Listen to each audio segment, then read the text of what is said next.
बिस्मिल्लाहिर्रहमानिर्रहीम। आज मैं आलू कीमा बनाने लगी हूँ। ये मटन का कीमा है 200 ग्राम। 2 आलू मैंने ले लिए हैं दरमियाने, वो इस तरह क्यूब की शक्ल में काट के मैंने रख लिए हैं। एक बड़ा प्याज, 2 टमाटर ये काट के रख लिए हैं। 1 टेबलस्पून लहसुन और अदरक ये क्रश करके रख लिया। सूखे मसालों में सूखा धनिया, ये सुरख मिर्च, नमक और साबुत गरम मसाला जिसमें मैंने ज़ीरा और काली मिर्च ली है, ये 1 टीस्पून, और हल्दी टीस्पून का चौथा हिस्सा।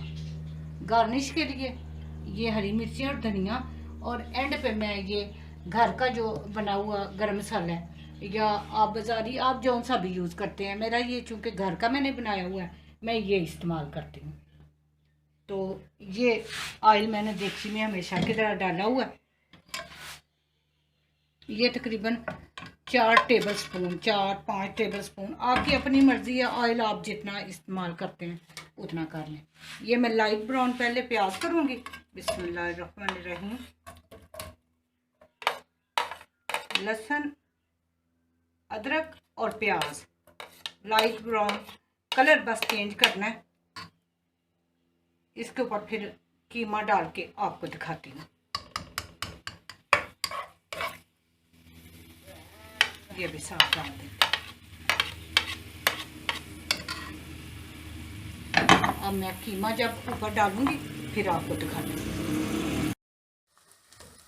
ये बस पिंक पिंक से प्याज हो गया, ज़्यादा ब्राउन नहीं मैंने इसको करना। 1 छिंटा पानी कर डालूँ।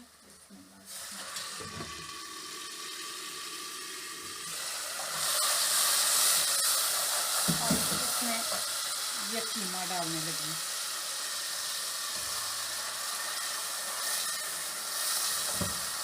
कीमा पहले मैं खाली इसका भूनूंगी ताकि इसका जो पानी अपना है वो खुश्क हो जाए।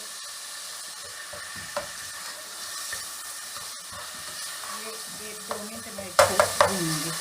इसके बाद सूखे मसाले और टमाटर डाल के और पानी डाल के इसको गलना रख देंगे।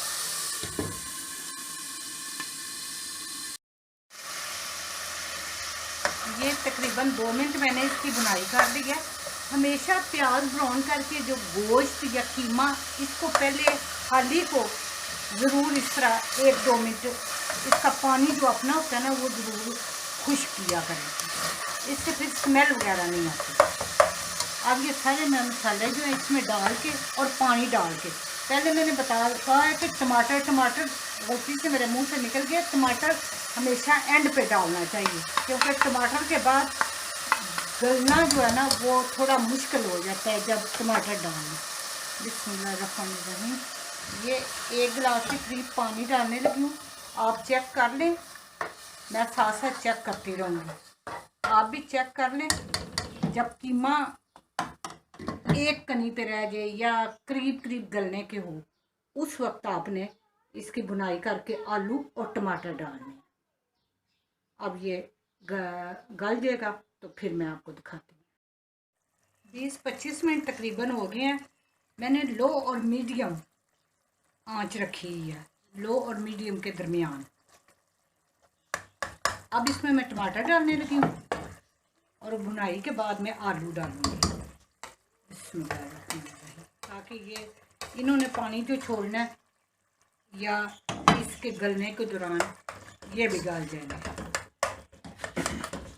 और आंच तकरीबन यही मीडियम से भी कम रखनी है, आराम से ताकि गले। यह बुनाई मैं कर रही हूँ और थोड़ी देर करके साथ ही मैं आलू डाल दूँगी इसकी, और आलूओं की दोनों की बुनाई हो जाएगी।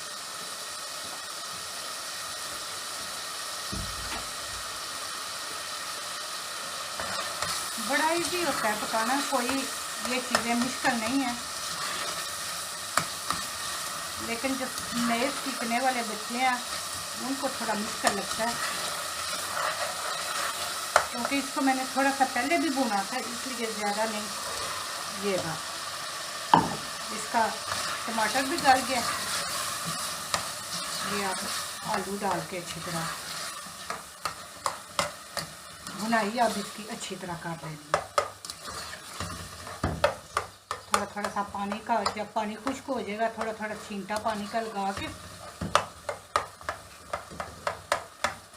तो भूनते रहना। कम से कम 5-7 मिनट इसकी बुनाई ज़रूर करनी है। इसकी बुनाई अच्छी तरह हो गई है। अब ये आलूओं के लिए तकरीबन ½ कप पानी डाल के इसको गलना रखते हैं बस।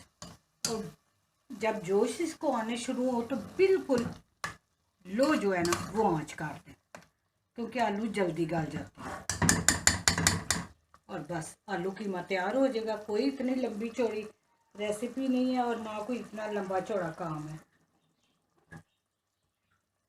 बस ये जोश आने शुरू हुए हैं। अब इसको ऊपर ढाँप के बिल्कुल मैंने लो आंच दम वाली जो है वो कर दी है। ये तकरीबन आलू मैंने तोड़ के देखा है तैयार हो गया। अब ये हरी मिर्चें डाल के सिर्फ 1 मिनट के लिए ढकना जो है वो ऊपर लगाना है, सिर्फ 1 मिनट के लिए, और फिर डिश आउट कर देना है। मैं डिश आउट करके फिर आपको दिखाती हूँ। बेहतरीन आलू कीमा तैयार हो गया, बहुत अच्छी लुक आ रही है और खाने में भी बड़ा मज़ेदार और खुशबूदार है। ये अब थोड़ा सा मैं गरम मसाला भी ऊपर डाल देती हूँ। आप ज़रूर ट्राई करें, ज़रूर बनाएं, आपको बहुत मज़ा आएगा बना के। मेरे चैनल को सब्सक्राइब करें, लाइक और शेयर करें। अल्लाह पाक आपको अपने नेक इरादों में कामयाब करें।